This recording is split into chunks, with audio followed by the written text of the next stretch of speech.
Welcome back, philosophers. Welcome to this week on ethics. So this week, in our first set of readings, we're going to explore one of the big questions in the area of ethics, the question of whether ethics is sort of absolute or relative, whether it's objective or subjective. So before we dive into that, I want to talk a little bit about what exactly we're going to be studying this week. So the broad study of ethics, which if you take the ethics class, is going to touch on all these areas, covers a huge broad span of questions. So at the most specific level, some ethicists study what's called applied ethics.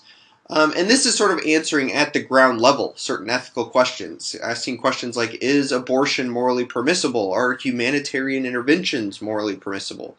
It's sort of taking ethical theories and applying it to questions that people interact with in their everyday life.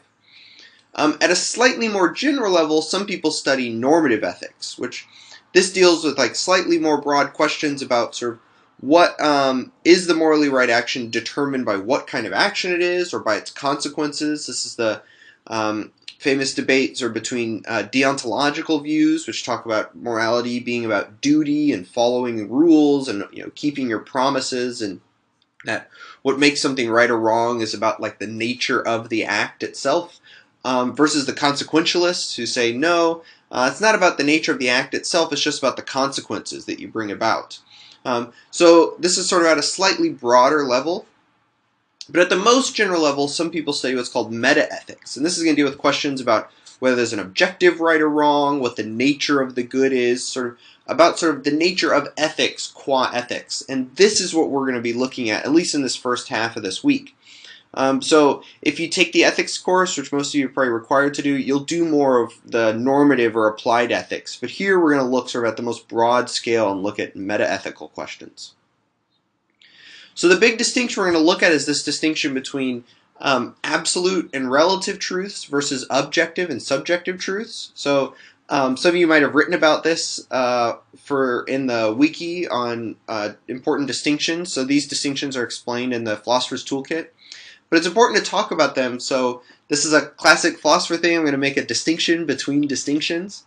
So the absolute versus relative distinction is the distinction about whether or not it applies to all persons or to only some persons, or applies at all times or only at some times.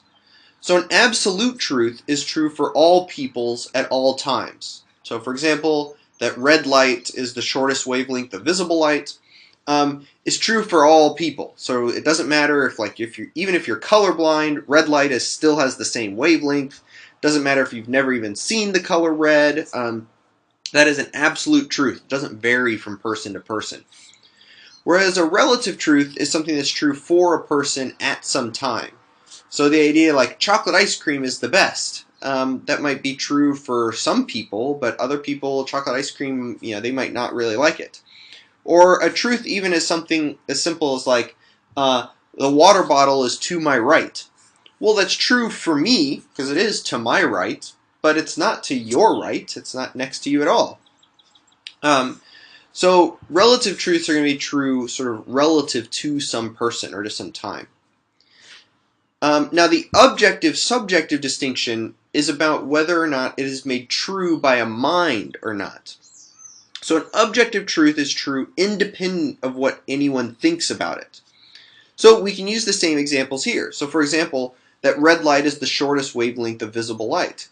It doesn't matter, even if everyone thought that was false, it would still be true. Even if everyone thought that red light was the longest wavelength of light, it would still be true that red light is the shortest wavelength of light, of visible light. Now a subjective truth is true dependent upon what someone or what some group of people thinks about it. So the idea that chocolate ice cream is the best is going to be true for you if you think it is the best.